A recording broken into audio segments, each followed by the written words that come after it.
Okay, good morning, everybody. I want to welcome you to our Public Affairs Forum. Today we have our guest, Ellen Brody, and she is the Great Lakes Regional Coordinator for NOAA.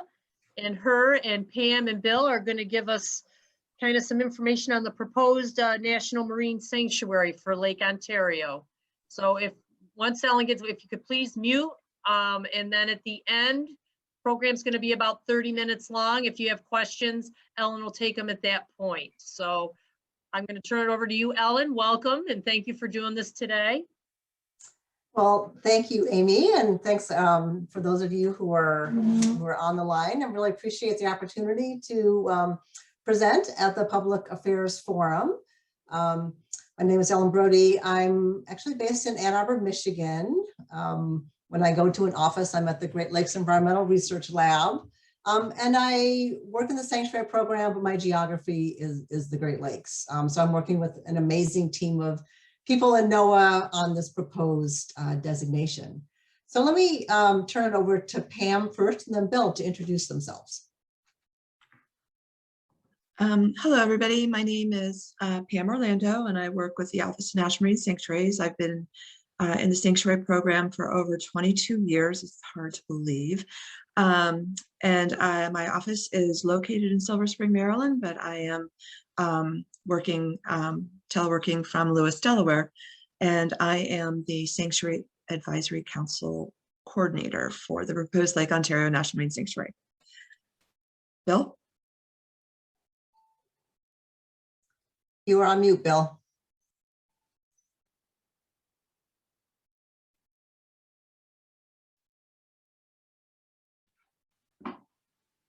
Well, he figured out his video.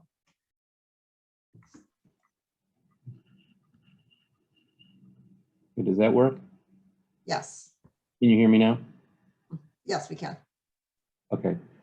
Yeah, so I'm Bill Crist. I'm the chair of the Lake Ontario Sanctuary Advisory Council. I'm a school superintendent by day, and I'm delighted to be here. And I live in the Oswego area.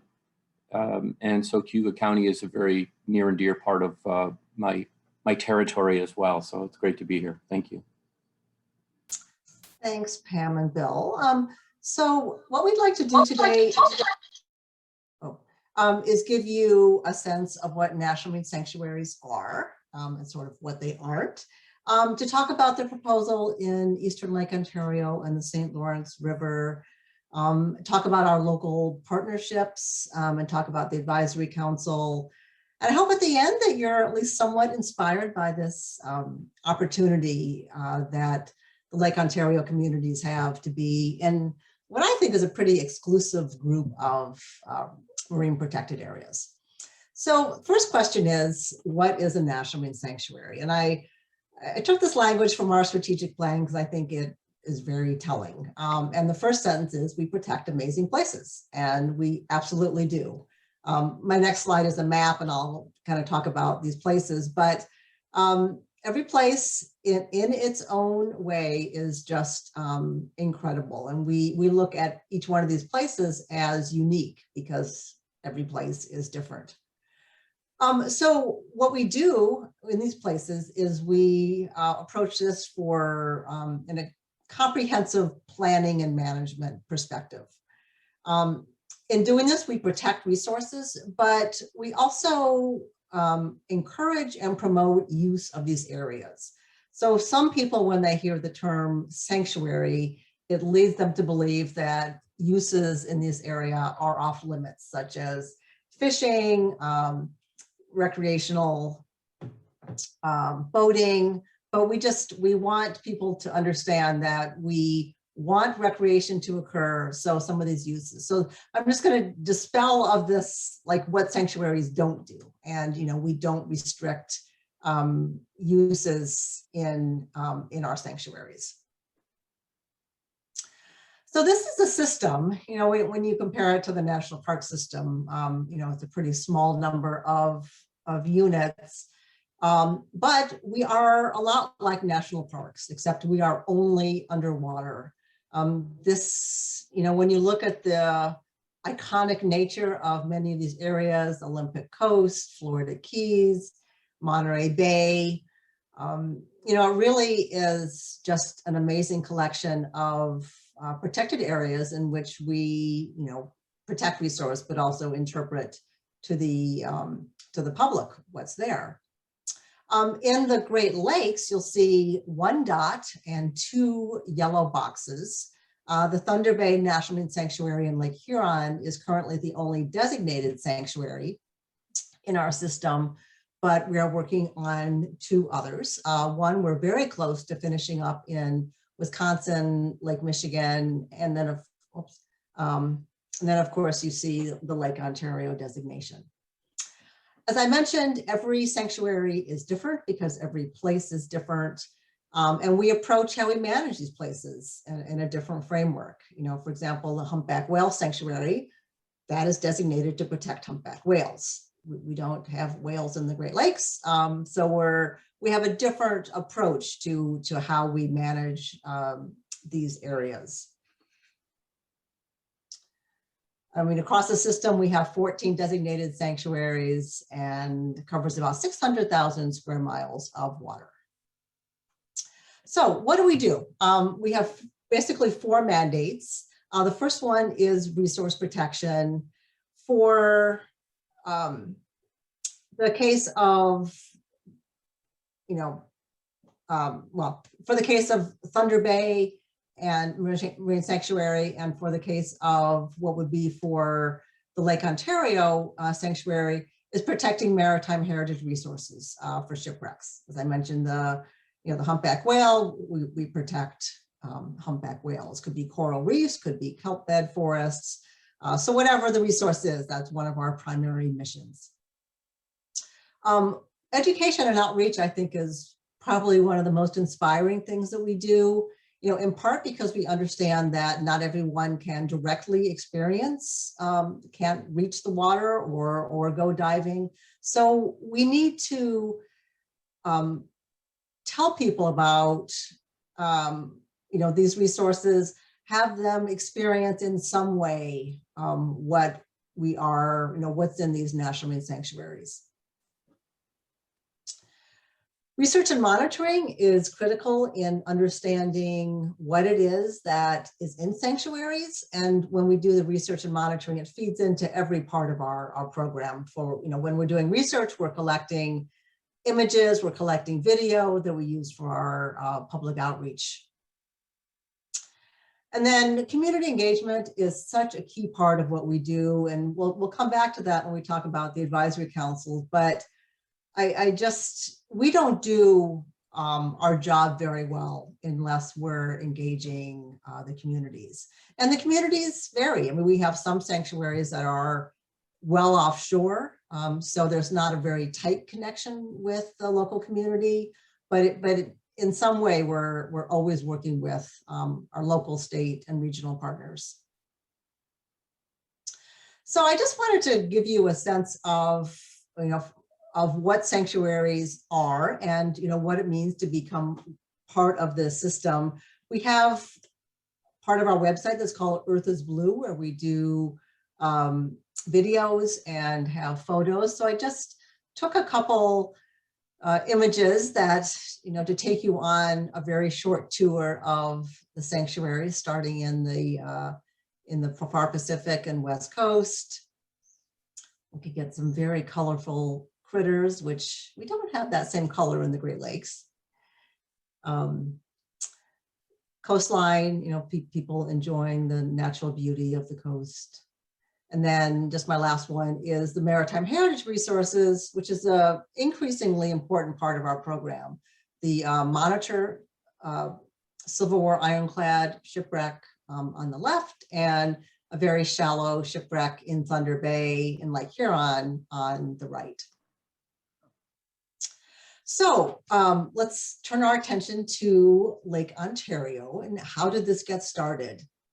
We have a process by which communities can submit a proposal to NOAA expressing their interest in having an area be part of our program. So in 2017, we received a proposal, what we call a nomination, from 4 counties, Wayne, Cayuga, Oswego, Jefferson counties. the city of Oswego, and the state of New York. This proposal is focused on maritime heritage resources, so not natural resource, but exclusively shipwrecks, aircraft, historic artifacts. And they made it very clear that that was to be the focus of what they wanted NOAA to engage. This, the more that Pam and I learn about this area, is just an incredible place in terms of the significance to the settlement of the Great Lakes, settlement of our country. And I mean, the history here between the indigenous peoples and the military conflicts and the boat building traditions is just, it is so rich. And we are just so inspired to tell that story. I mean, you obviously are telling that story, but to tell it to perhaps a broader audience, to make connections among the National Marine Sanctuaries in the Great Lakes and broader. In this nomination, the nominators set out 6 goals. They wanted better protection of the shipwrecks. They were very enthusiastic about partnership opportunities in education and research. And they wanted this area to be, the tourism and economic development perspective. That was very important to them, to bring attention to this area and to attract tourists and business opportunities. So that's what came into us, and that's very consistent with what we do as National Marine Sanctuaries. So the area that we're looking at, this was the area that was considered with the original nomination. When we had our public meetings in April of 2019, we had in particular in Watertown, there was some interest in having us consider the Thousand Islands region. So we will be considering that as one alternative to our area. So if you look on our website, you'll only see the original map, but once we publish our official proposal, you will see 2 areas for possible inclusion. For those of you who care about numbers, interested in how many shipwrecks are out there, in the original boundary, there are 39 known wrecks, and in the Thousand Islands area, 29 known wrecks. And then potential, based on historical record, think they're out there somewhere. Some people have looked and haven't found them, and others haven't been searched for. I'll just share with you a couple maps of the shipwrecks. This will be in our document. This is Wayne County and Cayuga County. And then there are more shipwrecks once you head up towards the St. Lawrence. But just so you get a sense of how many shipwrecks are in this area, spanning, I think the oldest shipwreck is 1797. And that's actually off Cayuga County, the Lady Washington. So the red dots are the known, and the green diamonds are the suspected. So just, what I found is that, and talking to people about this, is just opens up a whole new world to people that really have no idea where, that there are so many shipwrecks. So you see the top of the water, but to know what's lying on the bottom of Lake Ontario is really, really fascinating. Okay, so how do we manage this? So, Pam and I work for NOAA. We are, NOAA is a federal agency. We're part of the Department of Commerce. But NOAA doesn't come in and just do this by ourselves. In part because the Great Lakes are state waters. We enter into a partnership with the state of New York. So basically we will be co-managing this area with the state of New York. But also the local partnerships and the Sanctuary Advisory Council are absolutely essential to what we do. So we kind of call it the 3-legged stool. And if any one leg is broken, then we think the whole thing is broken. So now I'm going to turn over to Pam as our Sanctuary Advisory Council coordinator to talk about what councils mean for our program. Thank you, Ellen. Yes, so Just a little bit about sanctuary advisory councils in general. We have several different seats that sites can consider for having representation on councils, and that would include commercial fishing, rec fishing. You can see how it's all sort of spread out here on the slide here. Education, outreach, tourism. All these seats are very important because they're voices into the community, and they represent the site that is very special for them. Overall, in the sanctuary program, we have, including the proposed National Marine Sanctuary, over 460 advisory council members. And that's a huge network of people that represent all these amazing places. And with hopefully Wisconsin coming on board, that number will be close to 500. And that doesn't even include the local government seats that participate, NGOs, universities, so on. So next slide, Ellen. On our Sanctuary Advisory Council, we have a variety of seats. We have citizen at large. We have 2 members, 2 alternates that participate on that. Divers, dive clubs, again, 2 members, 2 alternates. Tourism, we have 2 members, 2 alternates. Economic development, all of those seats have 2 members, 2 alternates, except for recreational boating, rec fishing, and shoreline property owner.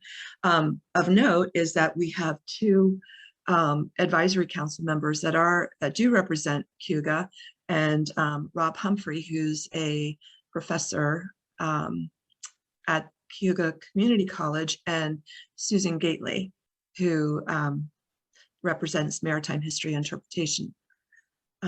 Next slide. Or is this on to Bill? Yes.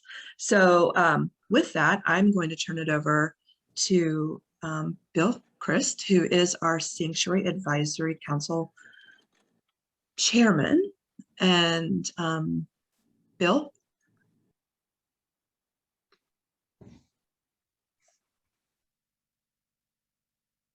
Apologize for the technical difficulties. It says that I'm muted, but I think you can hear me. Is that correct? Yeah, perfect. Sorry about that. I really apologize. Yeah, so just a couple of updates. First of all, the council has never met in person. We've had 9 meetings, however, and I believe, as a local group coming together in this capacity, we've gotten a lot done over those last 9 meetings with the great help of Ellen and Pam and other members of NOAA to kind of walk us through hand by hand of the work that's required to hopefully become designated as a National Marine Sanctuary. So we spent the last summer working on and writing a draft management plan that you can see in the little letter that was composed, that was sent to Director John Armour back in December. And we've transmitted this draft management plan to NOAA for their review. And, Ellen can talk a little bit more, as Pam can, about some of the next steps that we're going through to become designated. But that was a huge step for us, honestly. And we were delighted by that celebration that had occurred as a result of that. A couple other things that are happening and have happened. So Thunder Bay has had an international film festival for several years. Thunder Bay meaning the other sanctuary in the Great Lakes. And we also recognize that the Watertown area has had a Snowtown Film Festival for several years, a little bit more in the infancy stage, if you will, than Thunder Bay.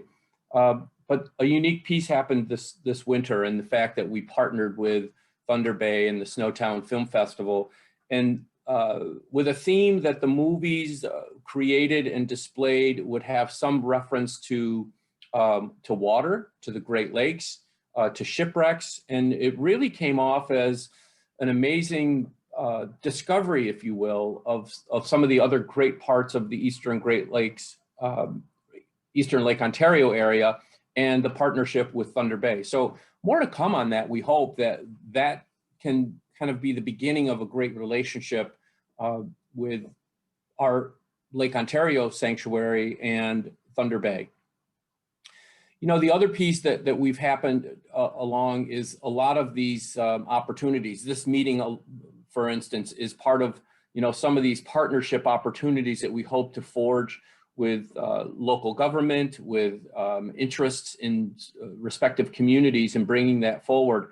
So we're continually looking at developing partnerships and kind of making that grow a little more organically from how we're doing things locally to how we bring NOAA in and the state in to help shepherd us along through this process of our National Marine Sanctuary.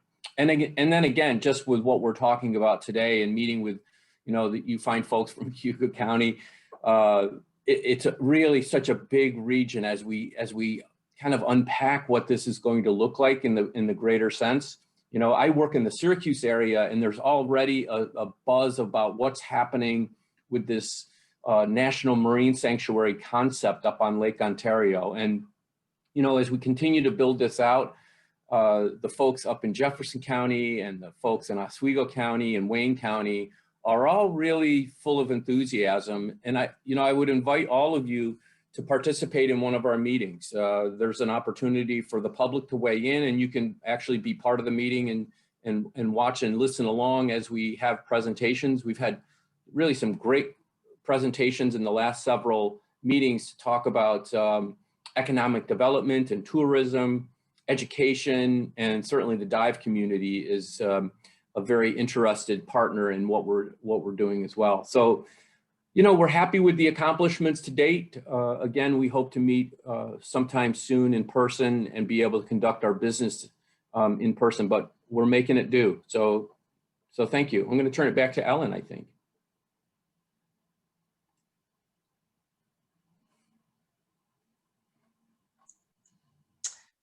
Bill, do you want to talk about the draft management plan, or do you want me to chat about that? Sorry, I didn't hear that. I can chat about this if you'd like. I'm happy to take it, or you can take it. I'm just, yeah. So let me talk about it just for a minute then. So, you know, the draft management plan is something that, you know, as we look at what we included in this, and, you know, we didn't start with a blank sheet of paper, I'll say that we've had some other drafts to look at and some other successes that have taken place through the NOAA system and the sanctuary system. But, you know, this place-based education part is such a key kind of a buzz of what we see happening and what we hope to bring from all of this, you know, to bring classroom education situations into the environment with which we're going to make these discoveries and be able to see that. And technology is in such a great place right now to be able to literally bring these shipwrecks to the surface. You know, we talk about that a lot, and the amazing piece is that for those who aren't divers and for those who have not had the experience of ever being on a Great Lake, through this program and through what the draft management plan will allow for, and again, the huge partnerships that we establish with NOAA and other agencies, we are literally able to bring this, you know, into your living room, so to speak. The Alpina Shipwreck Tours is a glass bottom vessel that can hover over the shipwrecks that are in visible view of surface, and folks can see up close and personal, just like the diver in the picture on the right is able to get down and actually, you know, lay on the deck of that wreck.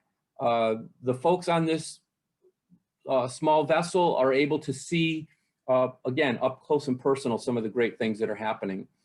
And yeah, you know, just the other opportunities for exploration and discovery are as rich as the mind can discover. And, you know, when we look at education itself, seeing the two students in this picture standing on a beach and looking at a mollusk or some kind of crustacean or even a little stone or pebble or whatever, it's just amazing what this whole experience is going to do from a transformational opportunity for our communities. And so more to come on this. Ellen, I don't know if you want to talk about any other part of this in terms of what the draft management plan can bring.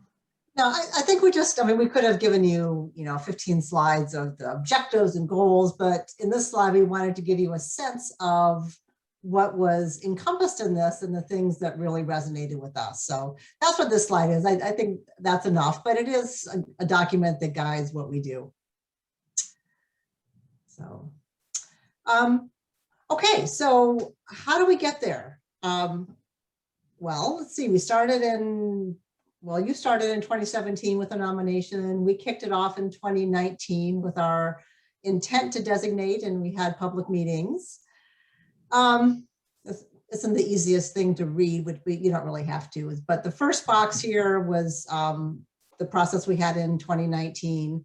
We are in the middle box, 2 and 3, where we're writing a sanctuary proposal, and we are about to publish it for public review. I hope in the next 2 months, I'll be able to change that estimated time to an actual month, but I expect in the next 2 months that we will be able to publish this proposal that includes the management plan. It includes really what our vision is for the sanctuary. We will have public meetings, possibly having one in-person public meeting, but we'll certainly have a couple of virtual meetings. We encourage people to provide any sort of input, whether it's just a thumbs up, I think it's a great idea. Thumbs down, I think it's a terrible idea for the following reasons.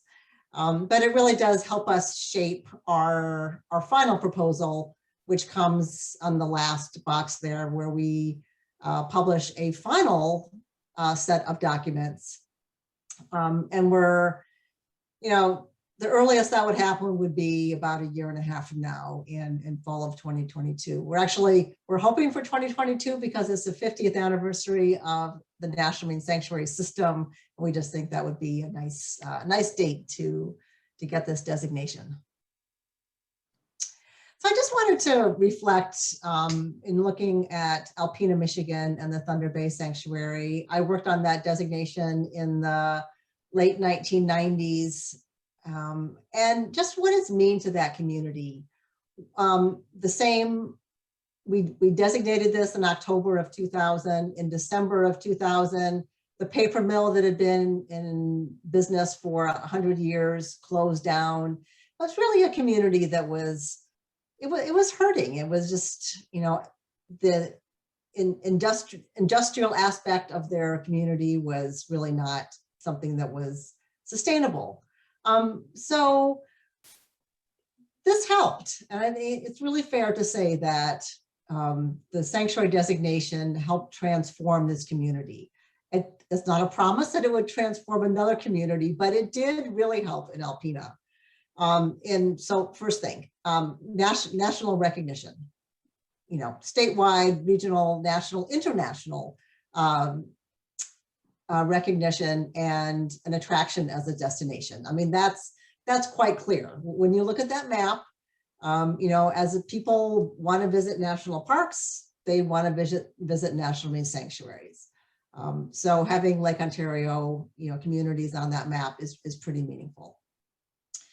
Investment in the community, whether it's the investment that we've made with our partners in signage along a Maritime Heritage Trail in the 3 county areas there, to something that people don't really think about, a hyperbaric chamber, which is used for diver decompression sickness when there's a diving incident, but it has many, many more uses for medical purposes. So we provided a chamber that was placed in the Alpena Hospital, and fortunately it's used, I'm not sure it's ever been used for a diver incident, but it's used a lot for treating of wounds. And then a separate little arm of the hospital, we have pictures of shipwrecks and sort of to take on this partnership. So something I never would have really thought about in terms of a local partnership. A leader in underwater robotics. In the very beginning of the Thunder Bay designation, we connected with this national program on underwater robotic competition where students build remotely operated vehicles.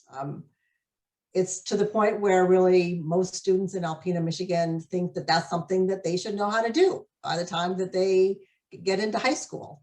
So it's looking, like, it's not just about shipwrecks. It's so much more than shipwrecks. It's about the technology and, so many things that are accompanying that. Alpena hosted the international competition a couple years ago. And then just, instilling a passion for the Great Lakes and its rich history. We know that there's some people appreciate being on Lake Ontario, others, barely know it's there or, haven't really made connections to what it can mean to them. So it's our hope that we can, for those people, open up a new world, and for others, just offer more opportunities for learning and engaging. Just a couple photos from Alpena. There are more shallow shipwrecks in Alpena than there are in Lake Ontario in this part. So just a couple more slides here. Thunder Bay started off as an 800 square mile sanctuary, but after like 10 years of designation, there was an effort to expand it. So we had a public review period. I just wanted to share a couple perspectives from the Chamber of Commerce during the sanctuary expansion. Just noting that it's been an important economic driver, that there are businesses that were created that support maritime heritage tourism. The sanctuary creates just one more great reason for people to spend time here. And then talking about the quality of life enhancement from the sanctuary expansion. And I just want to close here by acknowledging this article from yesterday in the Auburn Citizen, I think written by Karen Cool. But there was, I was really excited to see this excerpt about the proposed sanctuary and what it can mean for Cayuga County. So that was very fun to see that. So that was a late addition to this presentation. So that's all that we had. I know it was, it's always sort of challenging to know what to tell people about sanctuaries. We try to give you a flavor of what we do. I think maybe my parting thought before there's any discussion is that we come in with a template. I mean, there are certain things that we do, but it's really up to you and the partners to make it your own, to make it the Lake Ontario National Marine Sanctuary, because you know better than we do what the opportunities are, and what makes your place special and deserving in this National Marine Sanctuary system. So with that, I don't know if Pam or Bill, you have any remarks before we open it up to discussion? No, I think that was a great presentation, Ellen. Yeah, I think I'm good too, unless I do welcome any questions or discussion that any folks who are sitting in this meeting have. You're interested to listen to that. I think someone did put in the chat that they'd like to see the first slide that showed where the wrecks are in Lake Ontario. Okay. So these are the ones off Wayne and Cayuga County. So the St. Peter off Pulteneyville is one of the most visited sites in the area. So what's interesting about these, and I will say the insight into the known shipwrecks, the red dot, is they are known, but most people don't know where some of them are, because the discoverers of these shipwrecks, many of these shipwrecks have kept those coordinates to themselves. I mean, they're concerned about protection of the shipwrecks. So anyway, if you were to ask me, where the Queen of the Lakes is, it's like, well, we know it's somewhere around there, but I couldn't tell you exactly where it is. And then these are the shipwrecks moving up into Oswego and Jefferson County.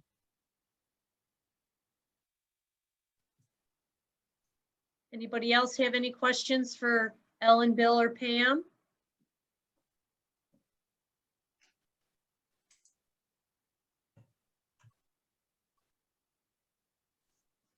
Now the meetings, Ellen, that Bill alluded to, right.